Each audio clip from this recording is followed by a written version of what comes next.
तरह उसने दी तसल्ली, दुनिया के खतरों में छोड़ा नहीं। माँ की तरह उसने दी तसल्ली, दुनिया के खतरों में छोड़ा नहीं। पूरब से पश्चिम में जितनी दूर, उतनी ही हमारे गुनाह किए दूर।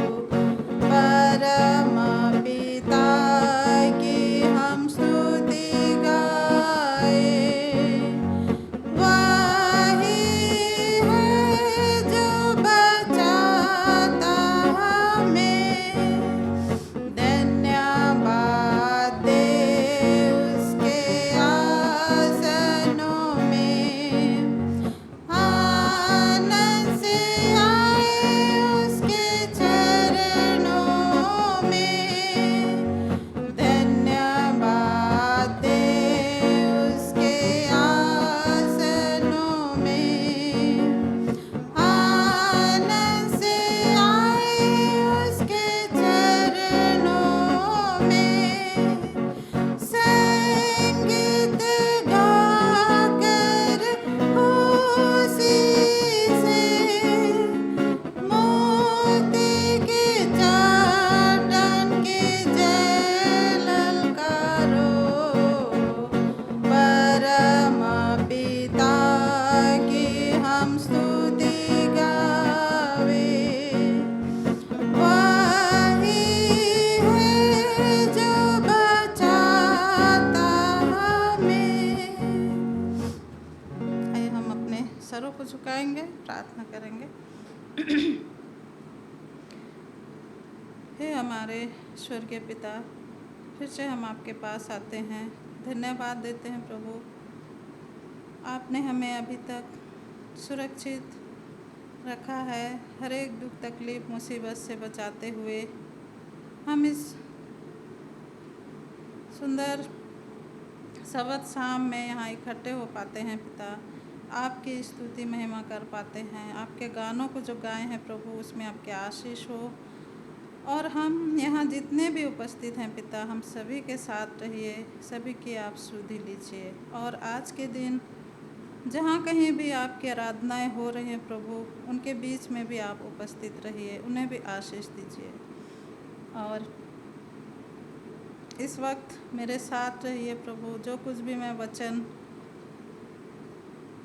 सुनाऊंगी वो सब कुछ आपके ओर से हो सके और आपकी महिमा हो पाए पिता। और क्या मांगे, मांगने से पहले आप सब कुछ जानते हैं। छोटी सी विनती मैं यीशु के नाम मांगती हूँ, दया करके स्वर्ग में सुन के ग्रहण कीजिए, आमीन।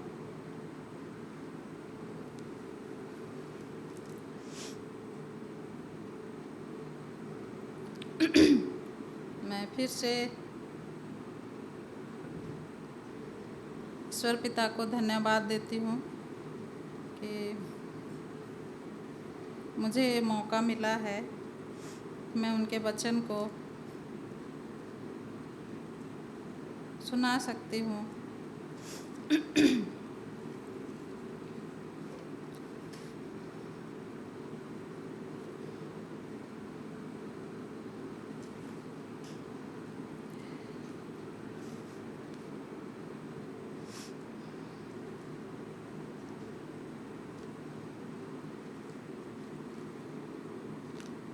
हम लोग खोलेंगे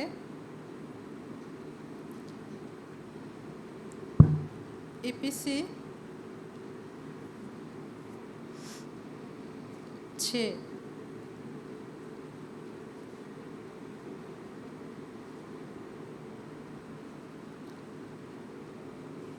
इफिसी 6 में यहाँ हम माता पिता और बच्चे के बारे में पढ़ते हैं। ईश्वर ने हमें क्या आज्ञा दी है बच्चों को और माता पिता को। हे बालकों, प्रभु में अपने माता पिता के आज्ञाकारी बनो, क्योंकि यह उचित है। अपनी माता और पिता का आदर कर, यह पहली आज्ञा है, जिसके साथ प्रतिज्ञा भी है कि तेरा भला हो और तू धरती पर बहुत दिन जीवित रहे। और यहाँ माँ बाप को भी बोल रहे हैं, हे बच्चे वालों, अपने बच्चों को रीस न दिलाओ, परंतु प्रभु की शिक्षा और चेतावनी देते हुए उनका पालन पोषण करो। तो यहाँ मैं बच्चों के बारे में बोलना चाहती हूँ।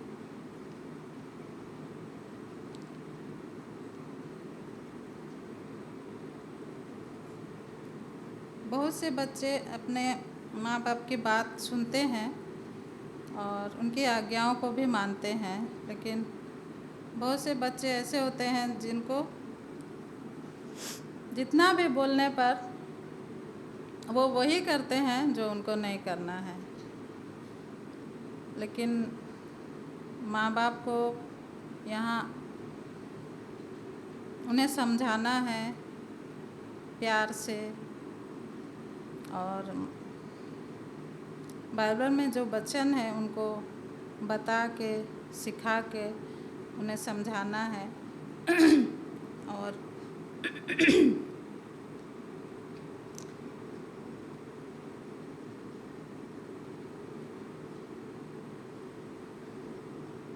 और यहाँ बाइबल में हम पाते हैं कि जो अपने माँ बाप के बात को सुनते हैं वो इस दुनिया में माने उनकी आयु बहुत लंबी होगी और वो बहुत खुश रहेंगे। ऐसे हम भी ईश्वर के बच्चे हैं, तो हमको भी ईश्वर की आज्ञाओं को मानना चाहिए। और जैसे हम माता पिता हैं, हम चाहते हैं कि हमारे बच्चे हमारी आज्ञाओं को माने, हमारी बात सुने, वैसे ही हम भी ईश्वर की आज्ञाओं को माने, उनकी बात को सुने और उनकी आज्ञा अनुसार चलें।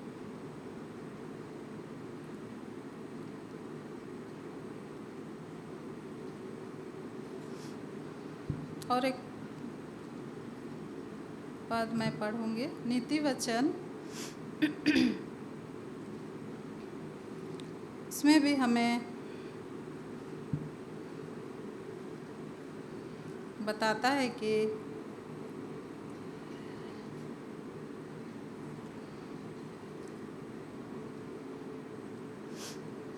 ईश्वर का भय मानना चाहिए। पढ़ेंगे 1 का 7 से 9 तक। यहोवा का भय मानना बुद्धि का मूल है। बुद्धि और शिक्षा को मूढ़ लोग तुच्छ जानते हैं। हे मेरे पुत्र, अपने पिता की शिक्षा पर कान लगा और अपनी माता की शिक्षा को न त्यज, क्योंकि वे मानो तेरे सिर के लिए शोभायमान मुकुट और तेरे गले के लिए कंठमाला होगी। ये युवाओं को, बड़े जवान को ये सलाह है, लेकिन ये वचन हम सब के लिए है, बच्चों के लिए भी है और हम सबों के लिए है ईश्वर का वचन, कि हम उनकी आज्ञाओं को सुने, माने, ताकि हम अपने जीवन में अच्छा जीवन जी सके और हमारी आयु जो है वो लंबी हो सके।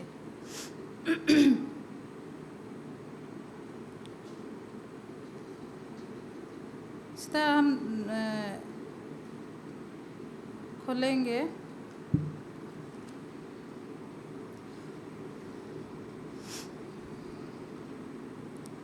पहला सामुएल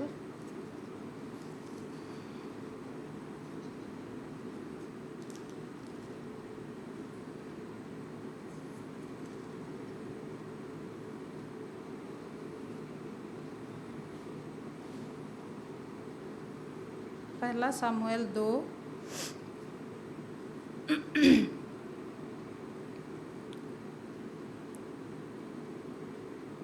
यहाँ हम 24 से 26 तक पढ़ेंगे। यहाँ एली के और उसके पुत्रों के बारे में दिया हुआ है, जो उसके पुत्र बहुत ही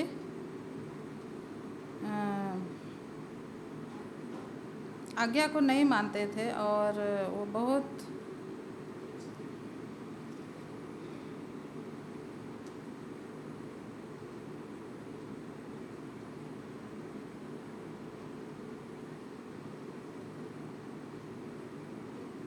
हे मेरे बेटों, ऐसा ना करो, क्योंकि जो समाचार मेरे सुनने में आता है वह अच्छा नहीं है। तुम तो यहोवा की प्रजा से अपराध करते हो।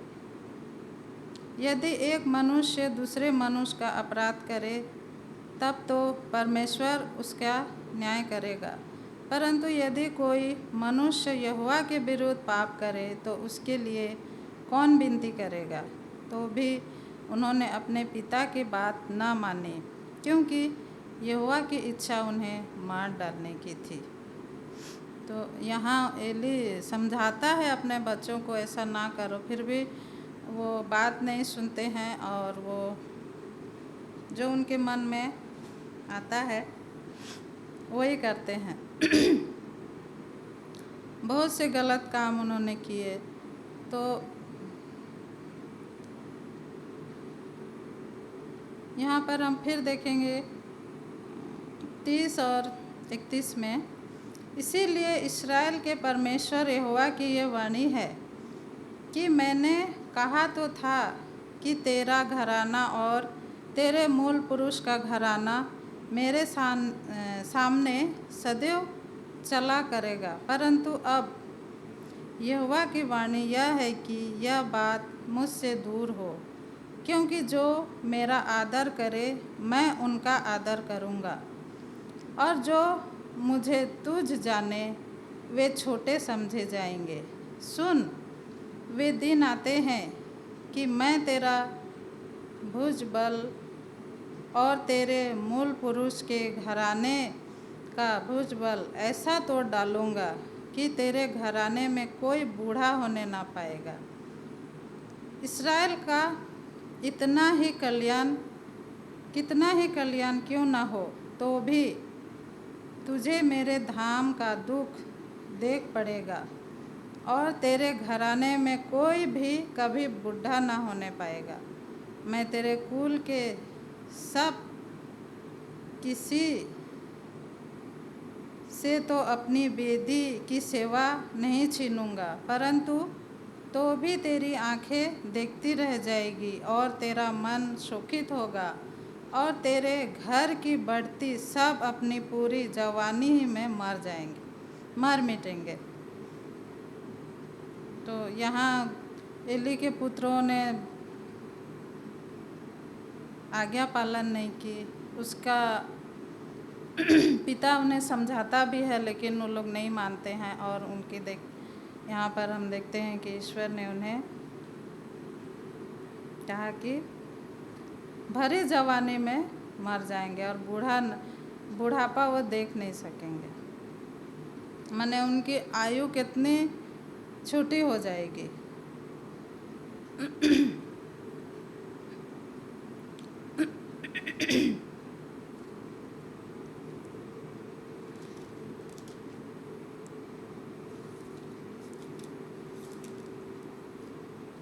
ईश्वर की जो आज्ञाएं नहीं मानते हैं, अपने माँ बाप की जो आज्ञाएं नहीं मानते हैं, उनकी आयु कम हो जाती है और वो दुनिया में ज़्यादा दिन तक जीवित नहीं रह सकते हैं।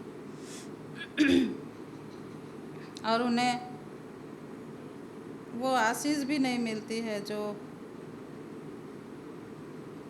उन्हें मिलना चाहिए ईश्वर की ओर से। केवल बच्चे ही नहीं, हम सभी को भी ये बात का ख्याल रखना चाहिए, क्योंकि हम सब ईश्वर के बच्चे हैं। मैं लास्ट पढ़ूंगी व्यवस्था विवरण।